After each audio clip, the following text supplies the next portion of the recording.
अच्छा लग रहा है। अहो भाग्य होते हैं जब हमें सत्संग मिलता है, सत्संग सुनने को मिलता है तो कान पावन होते हैं। सत्संगियों को देखने का अवसर मिलता है तो नेत्र पावन होते हैं और उनका संग करके अंग अंग पावन हो जाता है। गुरु की बड़ी विशेषता है क्योंकि सृष्टि के मूल में गुरु ही हैं। राम भी राम बने गुरु के कारण, कृष्ण भी कृष्ण बने गुरु के कारण। आज कृष्ण को लोग जगत गुरु कहते हैं, लेकिन प्रथम गुरु के चरणों में अर्पण किया अपने आप को। जिसने संपूर्ण अपने आप को गुरु के चरणों में अर्पण किया है, गुरु उसके भीतर का तत्व गुरु तत्व जो देव तत्व से भी बड़ा है। इसीलिए गुरु देव कहा जाता है, जिसमें तीनों लोकों के स्वामी ब्रह्मा विष्णु महेश समाये हैं। संतों ने कहा गुरुर ब्रह्मा गुरुर विष्णु गुरुर साक्षात महेश्वर। जो काम तीनों मिलकर अलग अलग कर रहे हैं, केवल गुरु का होने मात्र से हमारे भीतर में रूपांतरण, चेंजेज आने लग जाते हैं। बच्चे को स्कूल में डालते हैं, हम चेंज देखना चाहते हैं। स्कूल जा रहा है 2 महीने से 6 महीने से, जरूर आता है उसमें चेंज। ऐसे ही हम सत्संग में आ रहे हैं, निश्चित हमारे अंदर की जंग मिटती है।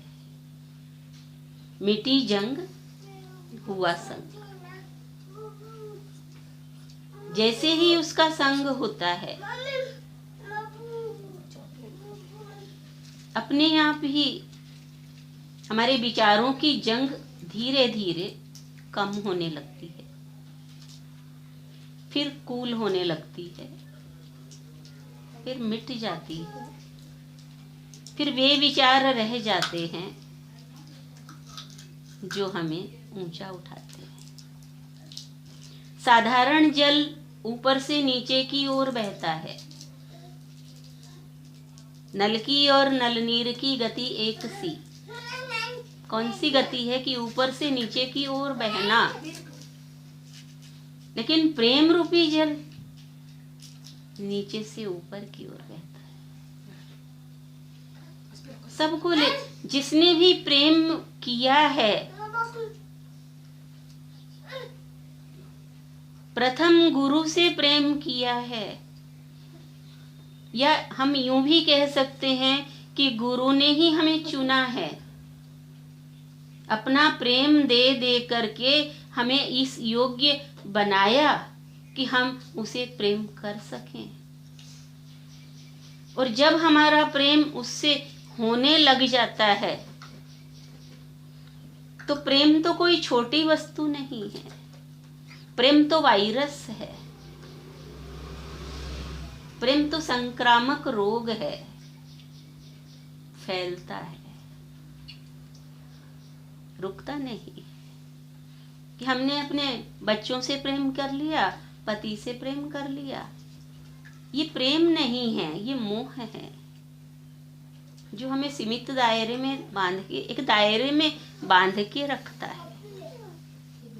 प्रेम तो वो है जो समष्टि से हो, समस्त से हो, और समस्त से प्रेम ही मस्त बनाता है। मोह में कहाँ मस्ती है? मोह तो सस्ता है। हम सस्ते की कीमत क्यों करें? मस्ती गुरुदेव ने कहा है महंगी है। और मस्ती कब आती है? जब मैं जाता है। कहा ना भजन में, भेद मिट जाता है, भेद मिट जाने के बाद ही मस्ती रंग लाती है। कौन सा भेद मिट गया? कि हे कृष्ण, तेरे में और मेरे में कोई भेद नहीं है। अब तक तो मैं तुझे भगवान समझा करता था, लेकिन तूने मेरा भेद मिटाया। कृष्ण अर्जुन से बार बार में कहते हैं कि जो मैं हूँ वही तू है। पर हम अपने विचारों के कारण, अपनी अज्ञानताओं की सीमा के कारण पहचान नहीं पाते अपने स्वरूप को। और जब तक अपने स्वरूप को पहचानते नहीं हैं, तभी तक तो मोह से ग्रसित हैं, तभी तक तो क्षुद्र हैं, छोटे बने रहते हैं। हमारा हृदय चलनी बना रहता है, कुछ भी डालो निकल जाता है, कुछ टिकता नहीं है। हम कह देते हैं हमने वाणी इतनी सुनी, पता नहीं हमारे तो टिकी ही नहीं, हमें तो कुछ याद ही नहीं रहा, क्योंकि हृदय की चालनी में छेद हैं, वो निकल जाती है।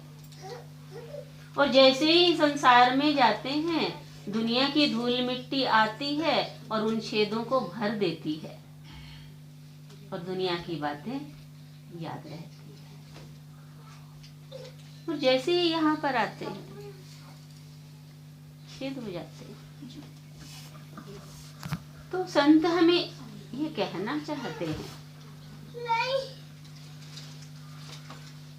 कि भेद मिट जाता है